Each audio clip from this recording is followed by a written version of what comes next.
구약 성경 마지막 3명의 선지자인 학개, 스가랴, 말라기는 바벨로니아 포로기 이후 시대의 예언자로 알려져 있습니다. 그 이유는 주전 586년 남유다가 완전히 멸망한 이후에 계시의 말씀을 예언하는 사역을 했기 때문입니다.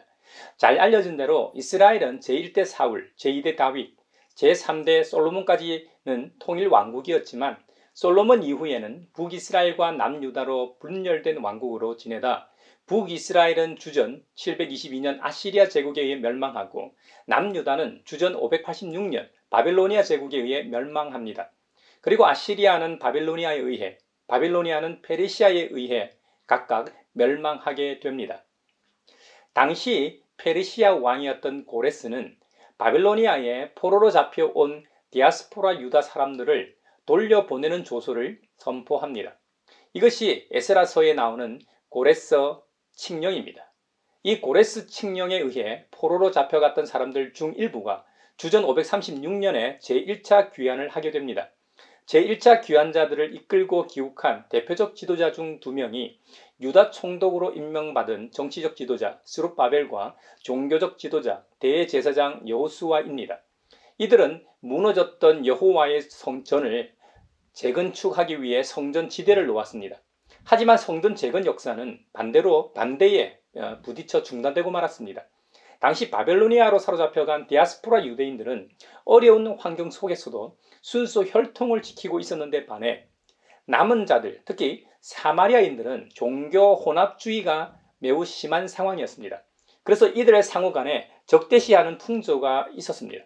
결국 이것 때문에 큰 방해를 받았고 또 주님의 성전보다는 고국에 다시 돌아와 삶의 기틀을 마련하기 위해 자리 잡아야 했던 디아스포라 유대인들 내의 문제도 있었던 것으로 보입니다. 결국 이들은 제1차 귀환해인 주전 536년부터 520년까지 성전 재건을 중단하게 됩니다. 하지만 시리에 빠져 16년 동안이나 멈춘 성전 재건이 하나님의 은혜로 다시 재건에 돌입하게 됩니다. 그 일을 맡았던 인물이 바로 학개 선지자입니다. 하나님께서는 학개를 통해 성전 재건에 대해 예언과 격려를 하게 하시고 다리우스 6년에 성전을 완공하게 하십니다. 오늘 본문은 중단된 성전 재건을 촉구하는 계시의 말씀입니다. 다리우스 통치 제2년 7째 달에 있었던 학개 선지자의 예언입니다. 이 촉구의 말씀을 보면 마치 우리 하나님이 자신의 집을 위해 이제 막 기구하여 아직 자리도 제대로 잡지 못하고 있는 사람들로 하여금 고역을 시키는 못된 신으로 비춰질 수도 있을지 모르겠습니다. 후대인 우리는 유네스코 세계문화유산에 등재된 인류 문화재를 보고 감탄합니다만 또 한편으로는 수천 년 된 그 거대한 이 피라미드나 만리장성이나 앙코르와트 같은 말로 다 표현할 수 없는 이 어마어마한 건축물을 건축하기 위해 그 당시 얼마나 많은 사람들의 이 피와 희생이 있었을까 하고 마음 한편에 불편함도 있는 것이 사실입니다. 그렇다면 사랑의 하나님이, 신이신 하나님이 이 세상 왕들과 이방신들과 다른 점이 무엇인가 하고 질문할지도 모릅니다. 하지만 성전은 단순한 건축물이 아닙니다. 솔로몬이 성전이 처음 지어진 목적대로 그것은 단순한 장소가 아닙니다. 하늘과 땅이 맞닿는 장소입니다. 창조주께서 이 땅에 내려오셔서 피조물을 만나주시는 성스러운 공간입니다. 죄 많은 피조물은 그곳으로 나아가 거룩하신 하나님을 만나는 유일한 장소로 성전이 존재했습니다. 그러므로 성전은 이 세상에 존재하는 그냥 그런저런 건축물이 아닙니다. 금치장하고 온갖 좋은 보석으로 장식했기 때문에 훌륭하고 아름다운 건축물이 된 것이 아닙니다. 하나님과 사람과의 만남을 기독교에서는 예배라고 합니다. 구약의 말로는 제사이고 예수님께서 이 땅에 오신 이후로는 제사 대신에 예배를 통해 성결하게 되고 하나님을 만나게 됩니다. 하나님께서는 학개 선지자를 통해 훨씬 더 흥미로운 말씀을 하십니다. 어떤 경우에도 힘을 내서 성전 재건을 멈추지 말고 이루라는 겁니다. 이집트에서 출애굽할 때 하신 언약은 아직도 변함없이 유효하고 거룩한 하나님의 영이 이스라엘 백성 가운데 머물고 계시다는 겁니다. 머지않아 하나님께서 하늘과 땅, 바다와 물을 뒤흔들고 모든 민족을 뒤흔들어 모든 민족의 보화가 이곳 성전으로 모이게 하겠다는 겁니다. 너희들은 옛날 찬란한 그 성전을 그리워하겠지만 지금 짓는 이 성전이 그 옛날 성전보다 더욱 찬란할 것이고 이곳에 평화가 깃들게 하겠다고 말씀하셨습니다. 솔로몬의 성전에 이어 포로기 이후 온갖 어려움 가운데 재건되었던 성전 역시 로마에 의해 허물어지고 다시 재건하게 됩니다. 이것을 세 번째 성전인 헤롯 성전이라고 부릅니다. 예루살렘 성전은 총 3번 건축하게 되는데요.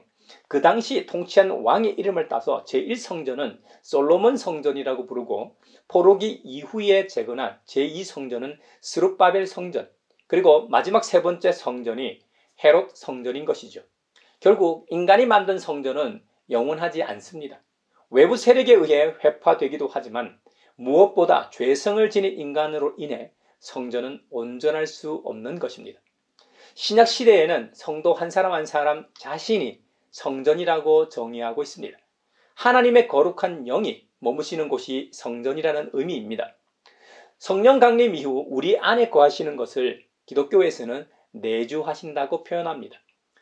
앞서 하나님께서는 학기를 통해 이스라엘 백성들에게 성전 재건을 마무리하라고 명하신 이유가 하나님께서 피조물을 친히 만나 주시기 위함이라고 했습니다. 예배를 위한 처소로 다시 세우셨다고 했습니다. 하지만 그것도 제한적이었습니다. 앞서 솔로몬의 경우를 봐도 시간이 흐를수록 그 정신은 퇴색되었고 결국 타락했습니다. 하지만 하나님께서 이 땅에 친히 오신다면 다르겠죠. 그래서 하나님께서는 자신이 이 땅에 직접 내려오시기로 하셨습니다. 그것이 바로 예수 그리스도의 성육신입니다. 이전의 성전이나 영광과는 비교도 할 수 없는 일이 벌어졌습니다. 주님의 내려오심으로 이 땅에 참 평화가 찾아왔습니다. 전쟁과 같은 힘에 의한 평화는 그 힘이 약해지면 어떻게 됩니까? 평화는 사라지는 법입니다. 주님이 이 땅에 오심을 두고 하늘과 땅과 바다와 물을 뒤흔드는 사건으로 묘사하고 있습니다. 그리고 모든 민족이 이곳으로 모일 것이고 결국 이곳에 평화가 깃든다고 하셨습니다. 이거야말로 제2의 창조입니다. 그래서 그리스도 우리 주님을 믿는 성도들의 집에는 이곳의 평화를 혹은 이곳에 오는 이에게 평화를 같은 문구의 팻말이 붙어 있는 것이죠. 그런 의미에서 저와 여러분이 평화를 전하는 사도인지 돌아보기를 바랍니다. 우리 교회가 이 지역 사회와 이 땅에 평화의 소식뿐만 아니라 실제로 평화를 가져오고 있는지 되돌아봅시다. 이 세상에는 진짜이신 예수님을 대신해 가짜가 너무 많습니다. 그것은 주님이 떠나가신 직후도 마찬가지였습니다. 사도 바울은 이 땅에 참 평화를 가져오신 주님이 다시 오시는 일과 우리가 그 주님 앞에 모이는 일에 대해 데살로니가 후서에서 권면합니다. 그 당시 사도 바울 행세하는 이들이 적잖게 많았던 모양입니다. 심지어 바울의 편지라고 속이기도 했던 모양입니다. 그러니 마음이 쉽게 흔들리거나 당황하는 일이 없도록 조심하라고 권면합니다. 그들은 처음에는 양의 탈을 쓰고 겸손한 척하지만 이리처럼 금방 본색을 드러내고 자기를 높이고 자기가 신이 되어 자기가 하나님이라고 주장한다는 겁니다. 역사를 거슬러 올라갈 필요도 없습니다. 지금 이 시간에도 자신이 하나님이라고 주장하는 이들을 믿고 따르는 무리들이 얼마나 많은지 모릅니다. 가장 대표적인 불법자가 이만희입니다. 이만희는 자신을 하늘아버지라고 합니다. 물론 그도 처음에는 예수님의 제자로 시작하여 예수님의 친구가 되었다가 그 다음에는 본인이 보혜사 성령이라고 주장했다. 나중에는 본인이 하나님이 되었습니다. 그리고 그가 죽으면서 지목한 아내 장길자를 어머니 하나님이라고 불렀습니다. 그래서 그녀를 어머니 하나님으로 모시고 있는 집단이 하나님의 교회 세계복음선교협회입니다. 옛 이름으로는 안상홍 정인회입니다. 하나님의 교회에서 부르는 찬송가가 새 노래인데 이 새 노래를 보면 정통교회에서 부르는 찬송가, 즉 한국 찬송가 공예에서 발행한 찬송가 중 이 100곡도 부록으로 들어가 있습니다. 그 외에 400여 곡이 또 안성홍이라는 이름 석자가 들어가 있는 찬송이죠. 우리가 부르는 찬송 중 79장 주 하나님 지으신 모든 세계가 있지 않습니까? 이 곡의 가사를 이렇게 개사했습니다. 주 하나님 지으신 모든 세계를 안상홍님 지으신 모든 세계로, 그리고 내 주 예수 세상에 다시 올 때를 안상홍님 세상에 다시 올 때로 바꾸어 부릅니다. 이것을 보면 어떻게 아무렇지 않게 이렇게 부를 수 있지 하는 의구심이 들겠지만 하나님의 교회에 다니는 사람들은 진심으로 그렇게 부릅니다. 제가 예전 전도사 시절에 이단 사이비 단체들이 어떤지 궁금하여 찾아다녀 본 적이 있습니다. 진짜로 그들은 안상훈 교주를 하나님으로 믿고 있더라고요. 사도 바울의 증언에 의하면 이런 불법자들의 나타남은 사탄의 활동에 따른 것입니다. 온갖 능력과 표징과 거짓 이적을 행하고 온갖 불의한 속임수를 써서 속이는 것이죠. 그래서 적지 않은 사람들이 불법한 자들의 속임수와 선동에 넘어가 악의 세력 아래에서 거하게 되는 것입니다. 참으로 감사한 것은 하나님께서 우리를 택하시어 성령으로 거룩하게 하시고 진리를 믿게 하여 구원하신 점입니다. 복음이 전해지지 않은 곳에서는 하나님께서 강권적으로 직접 역사하셔서 구원하시는 경우도 있지만 대부분은 복음을 통해 역사하십니다. 먼저는 예수님의 12제자와 사도 바울 그리고 초대교회 성도들을 통해 복음을 전하게 하셨습니다. 이후 그 생명의 복음은 전 세계로 확산되어 오늘에 이르게 되었고 저와 여러분도 그 복음의 은택자가 되었습니다. 그러니 이 어찌 감사하지 않을 수 있겠습니까? 사도 바울같이 은혜를 입은 자는 누구나 이 진리에 대해 생명의 복음을 전하여야 하는 것이죠. 우리의 영혼을 비롯하여 전 인격적인 모든 영역에서 구원받은 것은 물론이고 주님은 그분의 사랑하시는 은혜로 말미암아 참 위로와 선한 소망을 주십니다. 때로는 우리의 마음을 위로하고 격려하기도 하시고 모든 선한 일과 말에 굳건하게 하시기도 합니다. 이것이 기독교의 오랜 전통이고 그리스도인들의 권리이며 의무입니다. 이번 이태원 참사로 인해 고통받고 있는 희생자 가족들과 이 일로 놀란 시민들이 환난을 극복하고 새 소망을 품고 즐거워할 수 있도록 주님께 간구하며 우리가 그들의 이웃이 되어야 하겠습니다. 믿는 우리 또한 모두 그리스도 안에서 참 자유를 누리며 주님께서 주시는 위로와 선한 소망을 누리며 믿는 자들과 믿지 않는 모든 분들에게 이 귀한 것을 전하며 나누며 삽시다. 특히 아직 그리스도 밖에 있는 분들에게 우리의 이 삶의 빛을 통해 전합시다. 예수님은 당시 종교 지도자들과 여러 사안에 대해서 논쟁을 참 많이 하셨습니다. 그 중에서도 오늘 본문은 부활에 대해 다투는 장면이 기록되어 있습니다. 2000년 전 유대 사회에는 크게 3대 종파가 있었습니다. 바리새파, 사두개파, 에세네파가 그것입니다. 엄격한 율법 준수와 모범으로 유대인에게 큰 신망과 존경을 받는 집단이 바로 바리새파였습니다. 특히 바리새파는 회당 조직을 통해 전 유대 사회에 지대한 영향력을 끼쳤는데요. 대표적인 인물이 니고데모와 가말리엘 같은 인물입니다. 물론 사도 바울 역시 회심 전에는 율법학자로서 대단한 이 바리새파 추종자였습니다. 그리고 사두개파는 아론 자손 아이두베 아들로서 아비아달과 함께 다윗을 도운 제사장 사도계 후예임을 자처하는 집단이었습니다. 이들은 종교와 정치의 구심점인 대제사장을 중심으로 귀족들의 권익을 대변하는 일종의 정치 집단이었습니다. 유대인의 중앙사법기구인 사네드린의 대부분의 회원들이 사두개인들이었으니 이들의 영향력이 얼마나 대단한가를 짐작하게 합니다. 이들이 사독을 추종하는 이유는 아마도 다윗 왕가를 이루는 데 있어 지대한 공헌을 한 인물이 바로 사독이기 때문일 겁니다. 사독은 아비아달과 함께 다윗을 도운 제사장이라고 했습니다. 다윗 왕 당시 법궤를 예루살렘으로 옮겨올 때 도왔던 인물이었습니다. 그리고 압살롬의 반란 사건 때에는 다윗을 지지했고 솔로몬 때에는 아도니아가 반역했을 때 아비아달과는 달리 솔로몬 편에 가담하여 솔로몬을 지키고 등극시킨 인물입니다. 이후 사독 가문은 이스라엘의 제사장직을 독점하는 가문이었습니다. 그래서 사두개파 집단은 그의 후예를 자처한 것으로 보입니다. 이들은 성문화된 모세 오경만 받아들였고 나머지는 거부했습니다. 특히 부활이나 천사나 영생 등을 믿지 않았습니다. 바리새파와 사두개파와 달리 에세네파는 자기들만이 이스라엘의 남은 이 경건한 자들이라고 얘기하면서 하나님의 종말론적 공동체의 핵심이라고 믿었습니다. 그래서 그들은 율법의 규례들을 철저히 준수하기 위해 고립된 공동체 생활을 고집했습니다. 공동체의 견고한 결속과 하나님의 급박한 오심을 준비하기 위해 함께 모여 식사하고 공부하는 공동생활을 강조했습니다. 모든 재산은 공동으로 관리했으며 각 개인에게는 최소한의 일용품만 공급되었다고 합니다. 다시 본문으로 돌아가서 오늘 누가복음 본문인 20장에서는 예수님과 사두개파 사람 몇 사람과 논쟁하시는 장면이 기록되어 있습니다. 앞서 유대 3대 종파를 설명하면서 사두개파의 특징을 말씀드렸는데요. 사두개파는 부활이 없다고 주장하는 집단이었습니다. 이들이 모세오경을 근거로 하여 예수님께 묻습니다.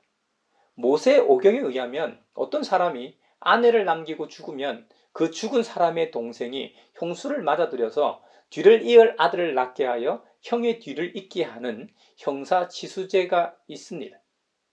그런데 7 형제가 있는 집안이 있는데 마지가 아내를 얻어서 살다가 자식이 없이 죽었습니다. 이 경우 둘째가 그 형수를 맞아들여 살다 그 둘째도 죽었습니다.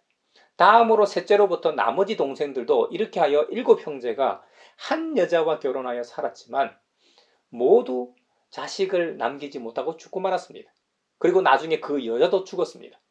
그렇다면 부활 때에 그 여자는 그 7 형제 중 누구의 아내가 되겠습니까? 하고 아주 곤란한 질문을 하였습니다. 이에 예수님께서 대답하셨습니다. 이 세상 사람들은 장가도 가고 시집도 가지만 저 세상과 죽은 사람들 가운데서 살아나 부활에 참여할 자격을 얻은 사람은 장가도 시집도 가지 않는다. 그들은 천사와 같아서 더 이상 죽지도 않는다. 그들은 부활의 자녀들이므로 하나님의 자녀들이라고 말씀하셨습니다. 그리고 하나님은 죽은 사람들의 하나님이 아니라 살아있는 사람들의 하나님이심을 말씀하십니다.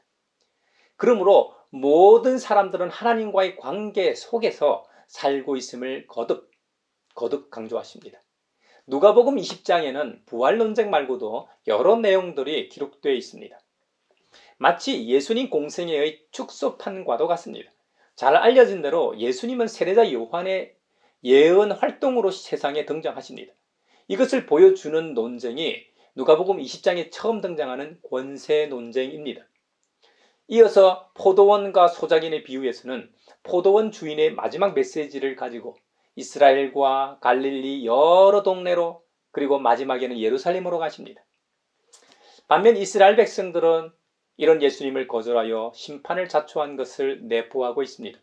주님은 세금 논쟁에서 가이사의 것은 가이사에게, 하나님의 것은 하나님에게 돌려야 함을 강조하십니다.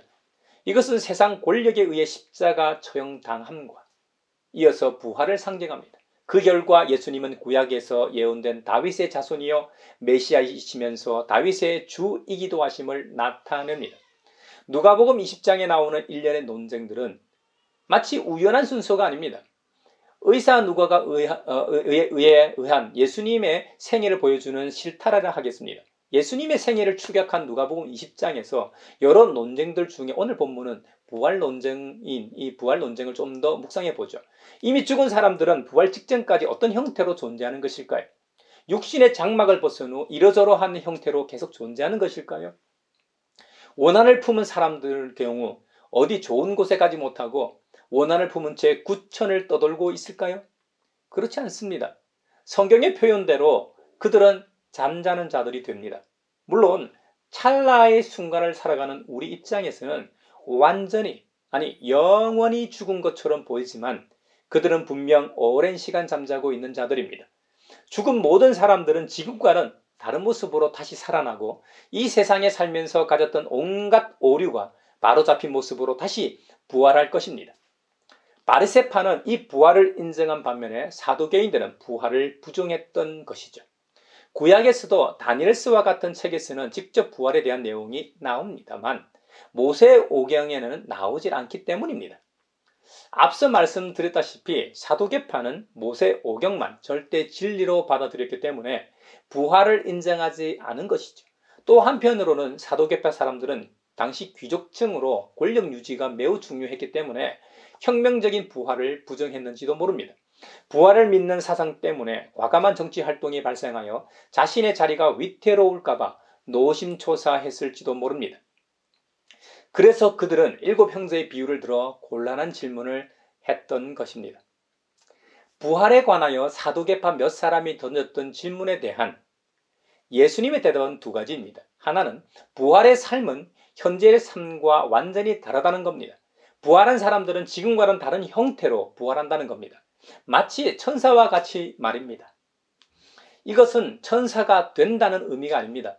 죽지 않는 불사의 상태에서 살아간다는 의미에서 그렇다는 것이지요. 어떤 형태로 부활할지는 아무도 모릅니다. 그 형태에 대해서는 성경에도 언급하고 있지 않습니다. 다만 오는 시대에 합당한 몸, 가장 적합한 몸으로 부활한다는 것이 우리가 알 수 있는 전부입니다.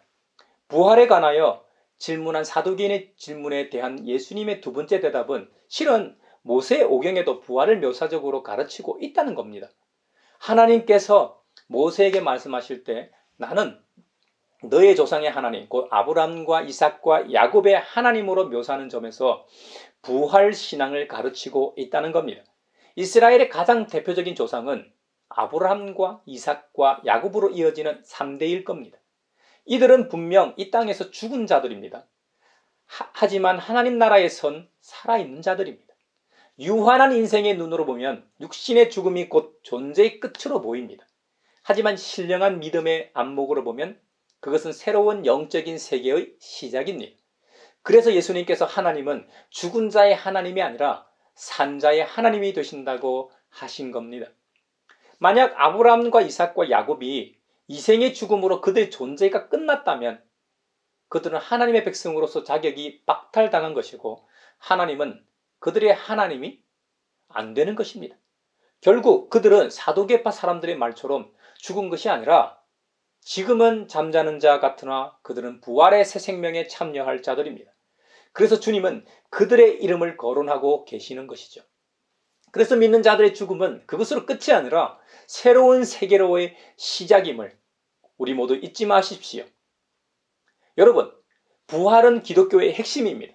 2000년 전 예수님의 십자가의 죽음과 함께 산 소망이 끝나고 모든 것이 끝난 것처럼 여겼던 예수님의 제자들에게 있어 부활은 어떤 의미일까요? 그들은 예수님 죽음 직후 자신의 안위를 위해 꼭꼭 숨어 지냈습니다. 그리고 조용히 각자의 자리로 돌아가 쥐죽은 듯 살았습니다. 그런데 사망 권세를 이기신 주님의 부활은 살아있는 제자 공동체에게 큰 충격과 확신을 주었습니다. 주님께서 죽으신 게 아닙니다. 이제 모든 것이 끝난 줄로만 알았는데 그게 아니었습니다. 이제 시작이었습니다. 주님에게서 제자들에게로 그리고 제자 공동체에서 시작하여 예루살렘과 원유대와 사마리아와 땅끝까지 이어지는 복음의 여정 말입니다. 이것은 새 생명의 시작입니다. 하나님 나라의 구현입니다. 이것은 산 사람들을 통해서만 관계되는 것입니다. 그래서 예수님께서 하나님은 산 사람들의 하나님이시라고 말씀하셨던 이유입니다. 사랑하는 형제자매 여러분, 잊지 마십시오. 우리 모두는 이 세상에서 하나님과 관계 속에서 살다 죽지만 예수님처럼 영광된 부활의 몸으로 다시 살아날 존재들입니다. 그러므로 이 부활의 소망을 이태원 참사와 같은 고통 중에 있는 분들에게 전하고 그들도 부활의 소망 속에서 살아가도록 하는 것이 믿는 자의 도리입니다. 이것이 이 땅의 참 평화의 사도로 오신 주님의 사명을 이어가는 기독 시민의 사명입니다. 이번 한 주간도 각자가 만나는 사람들에게 이 부활의 소망을 나누는 기쁨이 있기를 바랍니다.